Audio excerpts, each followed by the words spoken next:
Hello, welcome to Coffee Break. It's Steve Barrett here, editorial director of PR Week, and this is our last show of the year. So we got a very special guest to join us to look back and look forward. It's Kim Sample, who's president of the PR Council, the trade body for PR agencies. So welcome to Coffee Break, Kim. How are you doing? Great, Steve. Thank you so much for having me. Yeah, so how's the year been? I mean, it's another crazy year, isn't it? It's like we're 2 years into COVID. How's it been for the agency world in general? And, obviously PR has been in demand, hasn't it? But we've all been working under sort of duress. I think it's been in total a really great year for agencies. I mean, we're seeing business that's up 20, 30% or more. I mean, yes, healthcare, but even other agencies as well, which is awesome. I think the value of the discipline has never been more appreciated. It worries me that there's still a intangibility, like a lack of consistent measurement to what that value is. So I think that's an opportunity for 2022. Talent wars have been horrible this year. That's been a real struggle, and a lot of agencies have walked away from pitching new business that they desperately wanted because they just didn't have the people, couldn't push their people any harder. So I think that's been the biggest challenge for the industry. Yeah, that's a good point. We'll come on to that. But 20 to 40% is fantastic growth. That's obviously on a relatively down year, although it picked up toward the end of last year.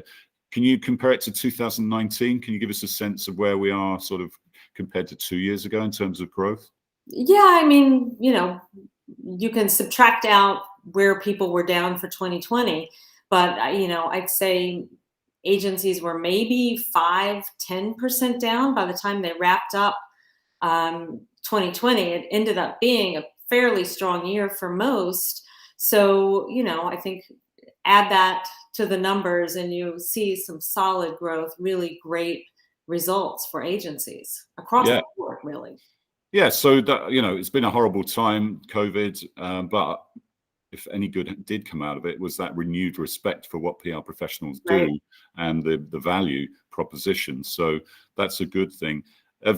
How does the profession build on that, and make sure that engagement with the C-suite, the CEOs, really doesn't go away and we don't just sort of fall back into the old habits? I know, it's so funny because for so long PR professionals were complaining that they didn't have a seat at the table. Well, they've got their seat at the table, and I think they'll keep it. I think we will not lose this newfound respect for within the organization. Employees are so critical for we're not the only ones seeing a great resignation. So I think that employee communications piece is just going to build. I don't think the issues are going to slow down. The shareholder activism, all of this is just going to continue. And I think we're getting better at proving the business results that were generated. So I think, and obviously I think it's a very bright future for the discipline. Yeah. Tell us some of the other trends you've been seeing in the agency world. The PR Council obviously has a unique sort of vision into what PR agencies are doing all around the country. So what are the other trends that you picked up on in 2020? Well, a lot in talent. Definitely agencies hiring outside of their geographic office locations. So that was a huge area. Really figuring out how they can return to the office. Everybody believes that collaboration and creativity benefit from the face-to-face. How can you do that in a way that also lets talent enjoy the flexibility that they've proven works during COVID? So coming up with schemes that feel like the right balance of in the office and home. Talked about employee communications growing, issues counseling. ESG is definitely growing and the DEI is sort of falling under that. We saw some great momentum with some agencies on DEI, a lot of success. It's been challenging with the talent wars, but I think agencies have stayed focused. We know we have to do better on that and make some progress, get people of color into the C-suite, or at least leadership. It's a process, but there's a shared commitment to making that work. What else? Lots of talk amongst our members of really changing compensation. Now that we know we can measure work, can we put in value billing instead of this hourly billing? I mean, the truth of the matter is it's a horrible slog for our talent in the agencies. And, it doesn't really take into account what value an hour might bring. So we've been doing a lot of looking at that, thinking about that. How do we support that? I think that is a movement that's really growing across the globe, really. And so I think that will progress. And I think that's interesting for the industry. I'm So, trying to think what talking about the DEI piece, obviously that was a Mhm. massive element to 2020 as well, and agencies made lots of claims and made plans and said they needed to do better. They acknowledged they needed to do better.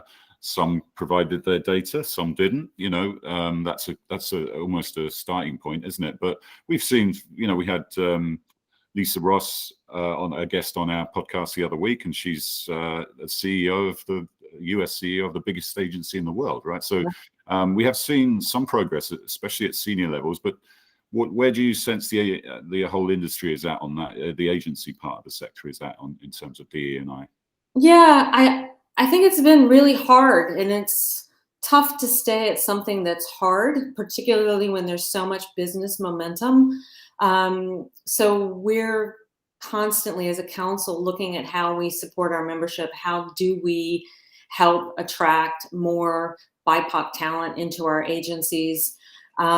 This sense of belonging, we're just not there, and it's often because you might be the only person of color in an agency, particularly a smaller agency. So we're taking steps. We developed a cross-agency ERG, which I think has been awesome and built a lot of community for Black talent.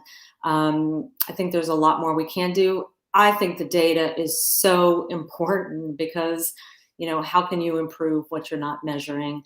I really, I want our agencies sharing their data.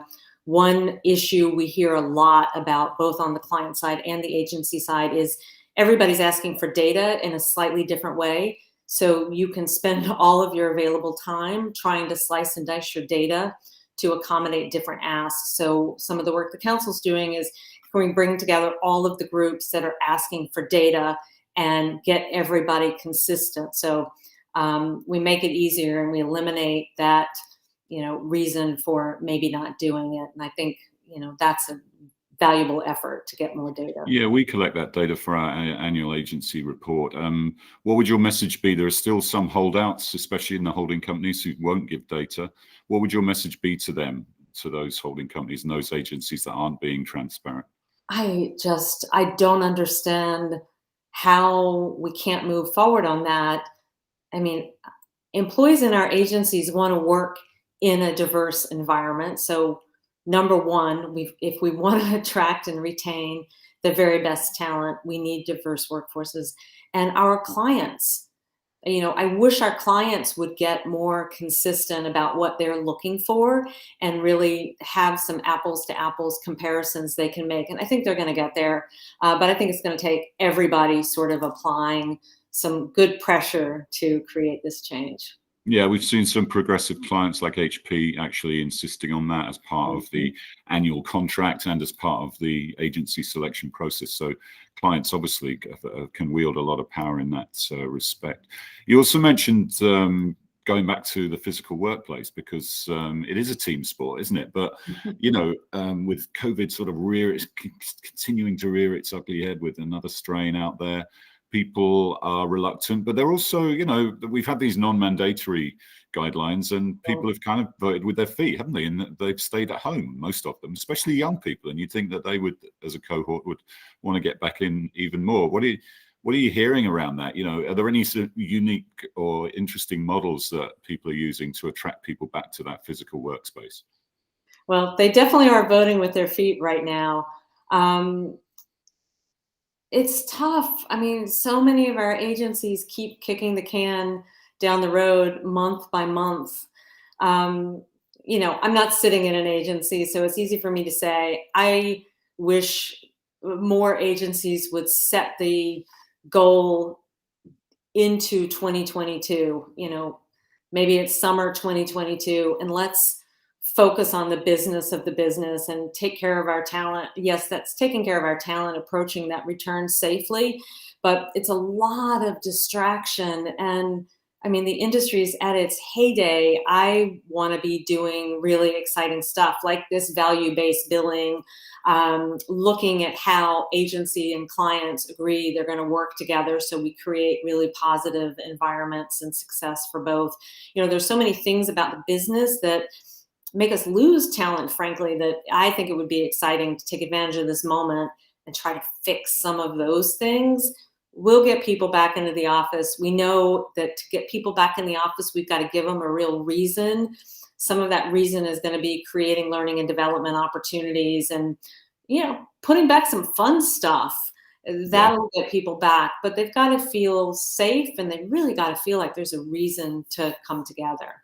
Yeah, that's true, and not just sort of forced fun. It's got to go beyond that, hasn't it? And okay. Well, looking forward. We're near the end of the year. What have you got in store for 2022 at the PR Council, and what trends what's going to be the big trend of 2022 in the agency world?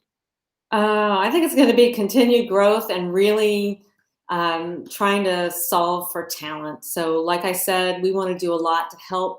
There are two issues. We got to retain the people we have, and we got to attract new people to the industry. So on that retention area, that one feels so important because a lot of the negatives about the industry are being perpetuated, shared by those who are already in the industry. So we can help get more people in if we have people already in the industry acting as very positive ambassadors. We'd give our clients that advice, right? So let's figure out the things that make agency jobs better. I mean, there's so many great things for curious, entrepreneurial, hardworking people. Then we've got to teach a lot of people about what an agency looks like. And we're talking about some really innovative ways to reach people who aren't in our industry, but might be in an adjacent profession. And maybe we can get them to come over and test out agency life. But I don't think the world understands what an agency, a PR agency does today, all of the different services we offer. They probably don't understand the career progression, the actual compensation opportunity, the purposeful work that's actually measurable. We know we're moving the needle through public relations. So I think all of those things, those stories need to be told in a really compelling way so we can get some new talent in. Yeah, that's a good point. We need to get people understanding what the PR business is and also getting the brightest and best into it. And just to finish up, technology is more and more a part of the profession now, isn't it? So you're using both sides of the brain, not just the creative half. And that's another opportunity to get different types of talent in, and also skills that everybody needs to have some awareness of. So, I mean, I know you've done some work around that at the council. What's your thoughts on that sort of strand?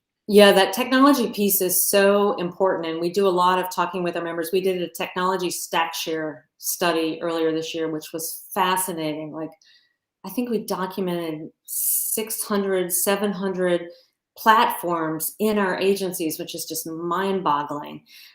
It's a really big piece. And, we know people are coming into the industry without any knowledge of these platforms. So how can we get more of that training happening at the collegiate level? One of the things we're super excited about is partnering with IPR to play a role in supporting CPRE, the Commission on Public Relations Education.